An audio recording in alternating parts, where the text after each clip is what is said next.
کہ ایک آدمی صحیح محنت کو اپنا لے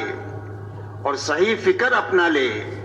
اور اس پر اپنی دعا کی اور محنت کی طاقت لگا دے تو پورے گاؤں کو، پورے شہر کو، پورے ملک کو، پوری یونیورسٹی کو ایک بچہ صحیح رخ پر لانے کا ذریعہ بن جاوے۔ آپ کو دنیا میں سینکڑوں مثالیں ایسی ملے گی کہ گاؤں میں ایک معمولی آدمی نے دعوت کے کام کو صحیح رخ سے لیا، صحیح فکر، صحیح محنت لگائی، صحیح دعا کی طاقت لگائی تو پورے گاؤں کا رخ جو ہے وہ دینداری کی طرف لے آیا اور دعوت کی طرف لے آیا۔ ایسے شہر ملیں گے، ایسے ملک ملیں گے کہ اس ملک میں ایک دیوانے نے اللہ کے دین کے اوپر اللہ پر اعتماد کر کے اپنی تمام تر توانائی کو لگانے کا فیصلہ کر دیا تو اللہ نے ایک آدمی کے ہاتھوں ملک کو کھڑا فرما دیا۔ اس لیے میرے دوستو، اللہ نے ایک بڑا کام ہمیں عطا فرمایا ہے۔ ہمیں اس کام کو اچھی طرح سمجھنا ہے اور اچھی طرح کرنا ہے، اور اچھی طرح کرتے ہوئے اچھی طرح کرنے والے آدمی تیار کرنا ہے۔ اور سمجھنے کے معنی پہلی بات تو یہ ہے کہ سمجھنا ہے کہ اس محنت کو اچھی طرح کرنے کے نتیجے میں اللہ تعالیٰ کام کی سمجھ ہمارے دلوں میں پیدا فرما دے، یعنی کام پر یقین پیدا فرما دے۔ مولانا الیاس صاحب رحمۃ اللہ علیہ ایک مرتبہ اپنے مجمع سے بات کر رہے تھے۔ بات پوری کرنے کے بعد یہ فرمایا، کیوں بات بھائی سمجھ میں آ گئی؟ تو مجمع نے کہا بات سمجھ میں آ گئی۔ تو مولانا نے یہ فرمایا، بات سمجھ میں نہیں آئی ہے، سننے میں آئی ہے۔ اور سمجھ میں آنا کس کو کہتے ہیں؟ اگر یہ سمجھ میں نہ ہے تو مسجد کے باہر چلے جاؤ اور وہاں جا کر کے دنیا داروں کو دیکھو جن کو اپنی اپنی دنیا سمجھ میں آئی ہوئی ہے۔ اسی لیے ہر آدمی اپنی دنیا کے کاموں میں پوری زندگی لگا ہوا ہے اور ہر حال میں لگا ہوا ہے۔ خوشی ہو، غمی ہو، بیماری ہو، تندرستی ہو، بارش ہو، سردی ہو، گرمی ہو، ہر حال میں اپنے کام میں لگا ہوا ہے اور پوری زندگی لگا ہوا ہے۔ اور اگر کوئی تعریف کرے تو بھی لگا ہوا ہے، کوئی برائی کرے تو بھی لگا ہوا ہے،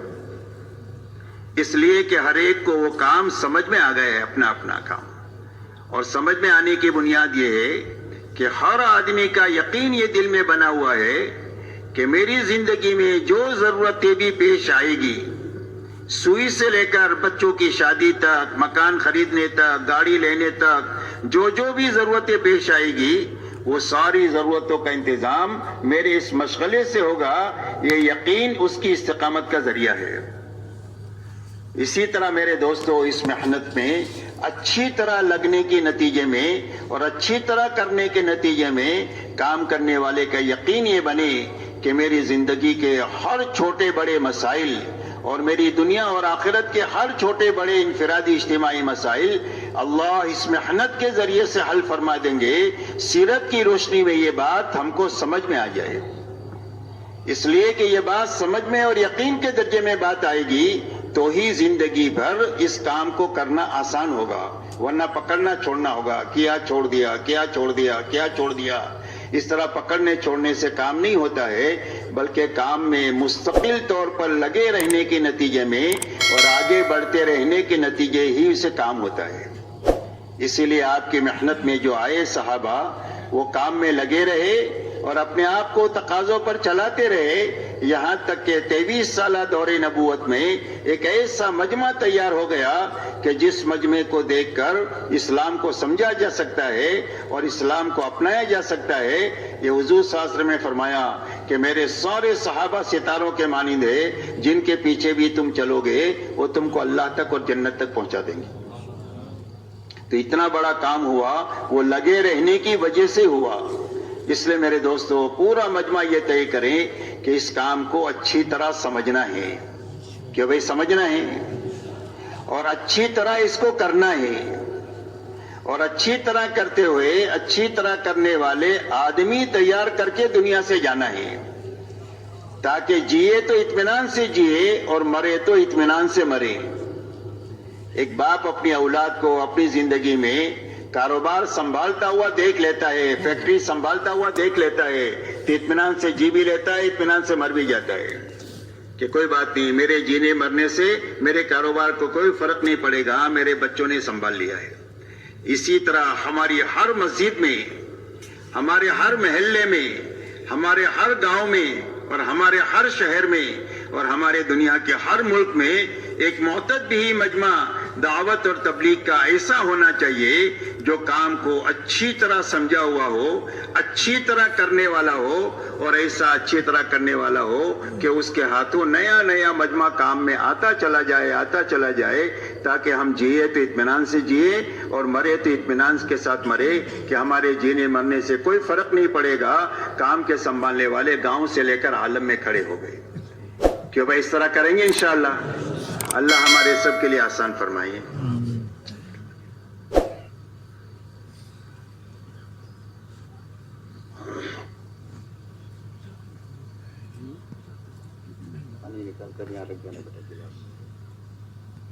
پوری امت اور انسانیت کو سمجھانے کی بات یہ ہے کہ اللہ تعالیٰ نے روئے زمین پر بسنے والے ہر ایک مرد اور ہر ایک عورت کی دنیا اور آخرت کے بنانے کے لیے اللہ نے اپنے پاس سے دین اتارا ہے، اور قرآن پاک میں اعلان فرما دیا ان الدین عند اللہ الاسلام۔ فرمایا اب ساری انسانیت کے لیے زندگی گزارنے کا جو طریقہ اللہ کے یہاں پسندیدہ ہے وہ صرف دین اسلام ہے۔ وَمَن يَبْتَغِ غَيْرَ الْإِسْلَامِ دِينًا فَلَن يُقْبَلَ مِنْهُ وَهُوَ فِي الْآخِرَةِ مِنَ الْخَاسِرِينَ۔ فرمایا جو اسلام کے علاوہ اور کسی راستے پر چل کر آئے گا اللہ کے یہاں مقبول نہیں ہوگا، اور اس کی آخرت ہمیشہ کے لیے اجڑ جائے گی جہاں کبھی بھی آبادی نہیں ہوگی۔ اس لیے میرے دوستو اللہ تعالیٰ نے ساری انسانیت کی کامیابی کے لیے دین اسلام اتارا ہے کہ زندگی جو بنے گی وہ بھی دین ہی کے راستے سے بنے گی، اور آخرت بھی جو بنے گی وہ صرف دین ہی کے راستے سے بنے گی، اور ہماری پوری محنت کی اور بھاگ دوڑ کی بنیاد دین ہے کہ ہر فرد امت کی زندگی میں پورا دین اپنی حقیقت کے ساتھ میں آ جائے۔ تو اللہ تعالیٰ نے دنیا اور آخرت کے بنانے کے لیے دین اتارا ہے، اور اپنی سنت روئے زمین پر یہ جاری فرمائی ہے کہ جو کوئی بھی پوری دینداری کے ساتھ جیے گا اور دینداری پر مرے گا اللہ اس کی دنیا بھی اچھے سے اچھی بنا دیں گے، اور اس کی آخرت جنت کی شکل میں ایسی بنا دیں گے کہ جس کے بعد کبھی بھی بربادی نہیں ہوگی، ہمیشہ آباد ہی آبادی رہے گی۔ اور جو بے دینی کے ساتھ زندگی گزارے چاہے دنیاوی اعتبار سے کتنے ہی بڑے نقشوں کے مالک کیوں نہ ہو، اور جو بے دینی پر مرے تو اللہ نتیجتاً اس کی دنیا بھی اجاڑ دیں گے، اور آخرت ایسی اجڑے گی جہنم کی شکل میں کہ اس کے بعد کبھی بھی آبادی نہیں ہوگی۔ یہ اللہ کی طرف سے ایسی پکی ٹھکی سنت ہے کہ جس میں کبھی بھی تبدیلی نہیں ہوگی۔ وَلَن تَجِدَ لِسُنَّتِ اللَّهِ تَبْدِيلًا وَلَن تَجِدَ لِسُنَّتِ اللَّهِ تَحْوِيلًا۔ فرمایا اللہ کی سنت کو کبھی بدلتا ہوا نہیں پائیں گے۔ اس لیے یہ سمجھنے کی ہے اور پوری امت اور انسانیت کو سمجھانے کی ہے کہ اللہ کے یہاں کامیابی کا سبب حقیقی صرف دین ہے۔ رہا دنیا میں جتنے اسباب ہیں جس میں روزی روٹی کی تلاش میں لوگ لگتے ہیں،